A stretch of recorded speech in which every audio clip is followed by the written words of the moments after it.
नमस्कार, cooking with वंदनामध्ये आपलं स्वागत आहे। आज आपण पांढऱ्या शुभ्र आणि सॉफ्ट इडल्या कशा बनतात ते बघणार आहोत।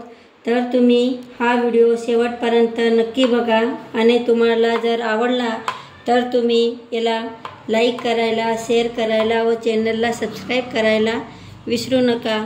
चला आता आपण बघूया या इडल्या अशा सॉफ्ट आणि पांढऱ्या कशा होतात। ह्या इडल्या माझ्या राशनच्या तांदूळच्या बनलेल्या आहेत। बघा या किती सॉफ्ट आहेत।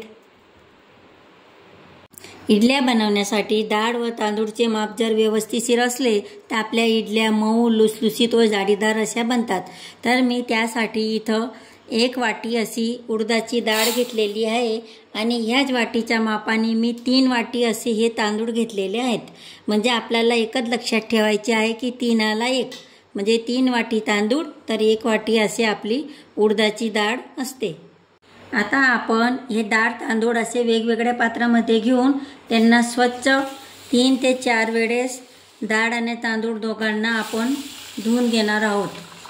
हे बघा मी तांदूळ आणि डाळ दोघी स्वच्छ धुवून घेतलेले आहेत। आता आपण त्यांच्यामध्ये ह्याप्रमाणे पाणी टाकून किमान 4 ते 5 तासासाठी भिजत ठेवणार आहोत।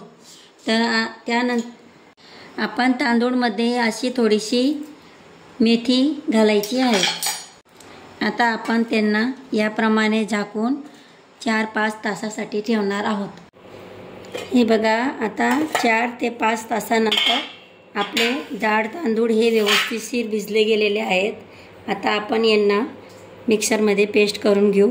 त्याआधी आपण जे आपले खायचे जे आपण नाश्त्याला पोहे बनवतो ते पोहे ज्या वाटीने आपण उडदाची डाळ घेतलेली होती त्याच वाटीच्या मापाने आपण 1 वाटी असे पोहे घ्यायचे आहेत आणि त्या पोहेंना एका वेळेस धुवून नंतर त्यांना आपण भिजत घालायचे आहेत आणि याच्यासुद्धा आपण पेस्ट करून घेणार आहोत। हे बघा हे पोहे मी भिजत घातलेले आहेत आणि मी तांदूळचं पाणी पण काढून घेतलेले आहे आणि डाळचं पाणी काढलेलं नाही। हे पाणी आपण पेस्ट करताना वापरणार आहोत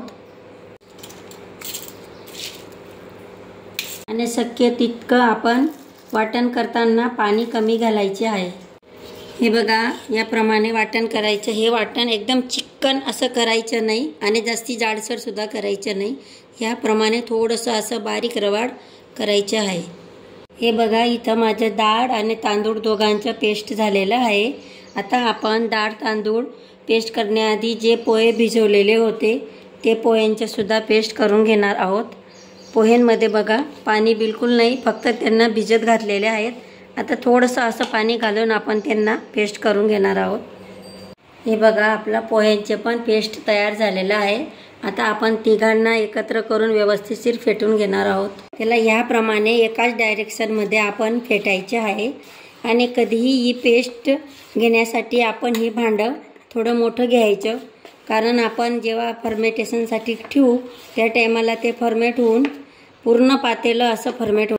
हे बघा आपण तिघी पदार्थांना एकजीव करून घेतलेलं आहे आणि आता त्याला आपण किमान 10 ते 12 तासासाठी असंच झाकून ठेवणार आहोत, जे करून ते व्यवस्थित फर्मेंट होईल। हे बघा आपलं पातेलं हे अर्धच होतं, आता फर्मेंट होऊन ते किती पूर्ण भरलेलं आहे। त्याला आता आपण याप्रमाणे एका डायरेक्शनला फेटून घेणार आहोत। आता त्याच्यात थोडासा खायचा सोडा घालायचा आणि थोडंसं मीठ चवीप्रमाणे घालायचे आहे त्याच्यात। नंतर आपण याप्रमाणे इडलीच्या भांड्याला तेल लावायचं। तेल लावल्यानंतर याप्रमाणे आपण इडलीच्या साच्यामध्ये थोडं थोडं हे आपलं पेस्ट घालून घ्यायचं आहे। हे बघा आधीच मी कुकरच्या भांड्यामध्ये पाणी ठेवलेलं होतं, ते पाणी उकळलेलं आहे। त्यानंतर आपण याप्रमाणे याच्यात या प्लेट ठेवायच्या आणि ह्या फक्त 5 ते 7 मिनटं आपण वाफायचे आहेत, जास्ती वेळ वाफायच्या नाही। 5-7 मिनिटांमध्ये हे व्यवस्थित वाफल्या जातात। हे बघा 5 ते 6 मिनिटातच आपली इडली किती सॉफ्ट झालेली आहे। हे बघा